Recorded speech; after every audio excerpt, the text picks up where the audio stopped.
Recuerdan que el audio pasado decíamos que 2 o 3 audios iban a demorar este tema del perdón.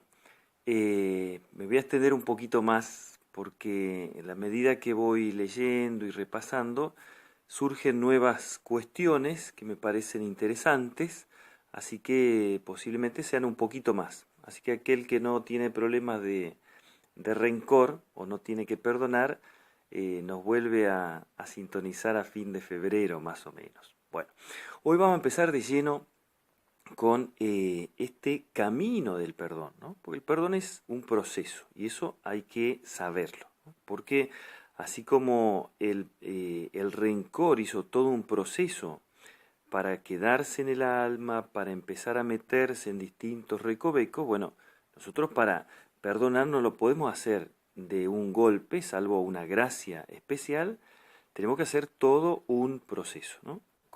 Teniendo una malísima comparación, es como un virus que se incorpora en una computadora y cuando ese virus se saca, se limpia, se tiene que limpiar de varios archivos donde se metió el virus. Bueno, lo mismo tenemos que hacer con el rencor. Por eso le llamamos que es un camino o un proceso.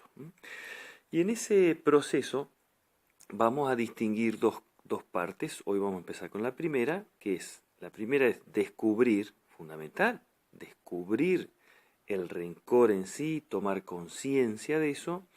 Y la segunda es la parte de la voluntad, querer perdonar, estar decidido a perdonar. Las dos cosas son importantísimas. Hoy vamos a empezar entonces con la primera, que es la realidad, tomar conciencia de que realmente tengo rencores, ¿no? ¿Y qué pasa? Nosotros nos encontramos con mecanismos internos que, como sentir el rencor, sentir el odio, la bronca, nos humilla tanto, estos mecanismos van a tratar de ocultar la percepción del rencor, ¿no? Entonces, primero que tenemos que hacer es descubrir esos mecanismos. Por ejemplo, las personas que dicen no pasó nada, ¿m? O bloquean inmediatamente su memoria. Hay veces que lo hacen voluntariamente y otras que son involuntarias, cuando sobre todo han sido agresiones muy fuertes, ¿no? Pensemos por ahí niños que de muy chiquitos han sido abusados, por ejemplo, ¿no? Una agresión muy, muy fuerte, muy humillante y que directamente queda bloqueada esa parte en su memoria. ¿Por qué se bloquea? Porque no se quiere sufrir con ese recuerdo. Pero a la larga eso va a generar otra cantidad de problemas, ¿no? La agresión con uno mismo, la agresión con otros, ¿no? Pero es un mecanismo de negación, ¿no?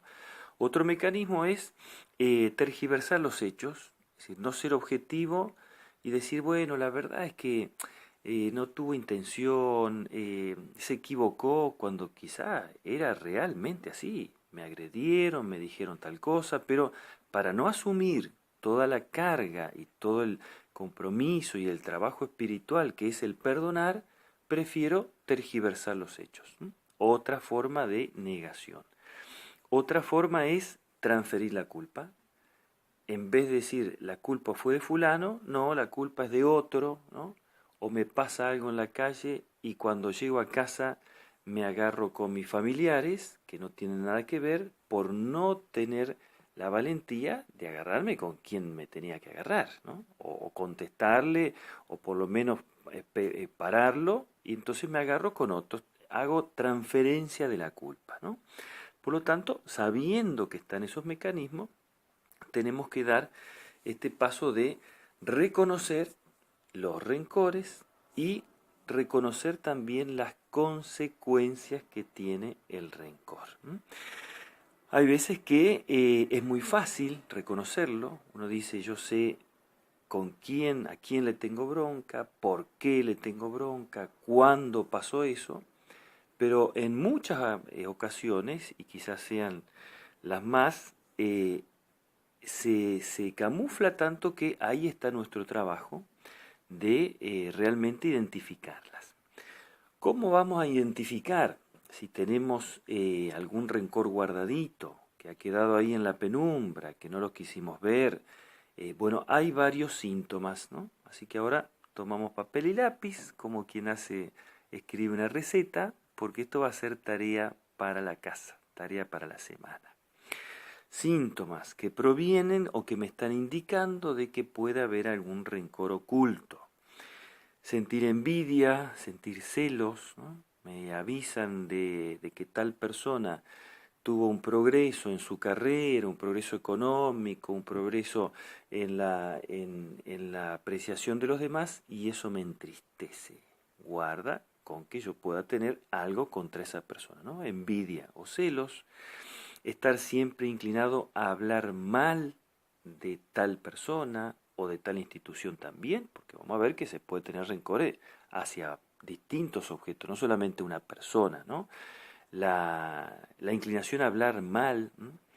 La queja constante, ¿no? Queja constante, la disconformidad, si esa persona, por ejemplo, es un superior mío y yo siempre me siento mal con ese superior, siempre, siempre.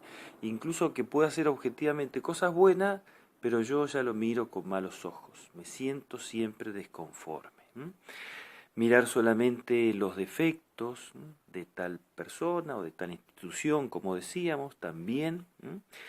La agresión con uno mismo, ¿no? Y esto tenemos que tener cuidado, ¿no? La agresión en todo tipo, la agresión en el descuido de mi persona, en el descuido de mi salud, la agresión física, ¿no? Que muchas personas se, auto, se autoinfligen, muchas veces salta un rencor oculto, ¿no? Recuerdos amargos, decíamos la vez pasada, es como un reflujo, ¿no? En vez del estómago es un reflujo del alma que vuelve a recordar con amargura. La tendencia a ser muy duro en los castigos y faltos de misericordia, ¿no? Eso también puede ser indicio de un rencor guardado. O lo más común, que nos puede pasar muchas veces, es evitar el trato. Yo de todas las personas, con aquella y con aquella, no me junto. No me junto. Por algo es. Entonces uno dice, bueno, ya me olvidé de ella, pero no es perdón. Entonces, tener en cuenta todos estos síntomas que me están hablando de que hay un rencor guardado. ¿Qué es lo que tengo una vez que descubrí que lo puedo llegar a tener? Tengo que examinarlo, ¿no? Como hace el médico. Va un niñito al médico y ¿qué le dice? Doctor, me duele la panza. El doctor va a decir, bueno, a ver, yo quiero saber si es realmente la panza, si son los intestinos, si es el hígado. Después de ver eso, le manda a hacer un estudio para saber concretamente qué se va a encontrar ahí y después de eso, todos los medicamentos o el reposo, lo que sea. Bueno, entonces, una vez que yo sé que tengo algo, todavía no lo definí, pero sé que hay algo guardado en el alma, tengo que empezar a desglosarlo, ¿no? Entonces, examinar con quién, hacia quién guardo ese rencor. Y en esto tenemos como tres posibilidades. Puede ser el prójimo, evidentemente, ¿no? Que es la mayoría de los casos, es decir, que ya lo vamos a ver, ese prójimo que puede ser una persona, puede ser una institución, lo que sea. Rencor con uno mismo también, también pasa seguido, ¿no? Que puede ser por un hecho malo que hice, real, es el rencor, por ejemplo, que tienen las mamás que desgraciadamente han decidido abortar, ¿no? Es una cosa que, por más que le expliquen antes, con esa decisión que tomaron y que la siguen y que la lograron hacer, toda la vida van a pasar con un remordimiento terrible. Y ese remordimiento, si no se transforma en perdón, si no se transforma en una esperanza, decir, bueno, mi hijo desde el cielo me perdonó y me está esperando que yo vaya al cielo, si no se transforma en esa mirada sobrenatural, se va a identificar con un rencor hacia uno mismo, ¿no? O por no haber hecho algo bueno, ¿no? Uy, no pude impedir que tal persona cometiera un agravio, no pude impedir tal cosa, ¿no? Entonces también esas cosas pueden generar rencor contra uno mismo. Y lo tercero, rencor contra el mismo Dios. Es un enojo contra un falso rostro de Dios. Dios tuvo la culpa. ¿Cuántas veces escuchamos eso, no?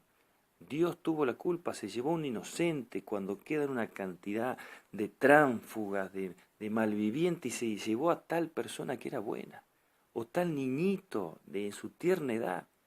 Dios tuvo la culpa, ¿no? Entonces, rencor contra Dios, ¿no? Y uno dice, ¿cómo sería el camino para perdonar, entre comillas, a Dios? Es rectificando la verdadera imagen de Dios, ¿no? Encontrando un Dios real, Padre misericordioso, ¿no?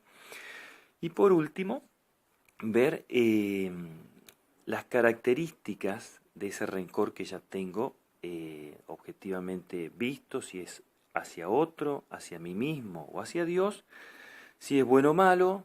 Como decíamos al principio, puede haber ira que está bien encausada. Yo me enojo ante una injusticia real y eso está bien encausado. Si, qué heridas me produjeron concretamente, cuándo se produjeron, cómo se produjeron, si esas heridas son ciertas o si pudo haber habido otra explicación. Porque muchas veces nos cerramos, no, esto pasó y no hay otra explicación. Entonces, cuando yo veo la herida, cuando yo veo el que causó esa herida, a ver, no podía llegar a haber otra explicación, abrir un poquito más el panorama. Eh, y por eso, toda esta visión que vamos a hacer, esta primera etapa, la hacemos siempre en un ambiente de oración. Yo tengo que estar frente a Dios, porque en Dios vemos la verdad de las cosas, y pedirle a Él la gracia, que sin temor, sin ningún tipo de miedo, entremos a conocernos a nosotros mismos. Próximo audio, Dios mediante, vamos a ver las consecuencias que trae el rencor, que incluso consecuencias físicas, y vamos a ver la parte de la voluntad, el querer perdonar. Que la Santísima Virgen nos siga acompañando en este camino.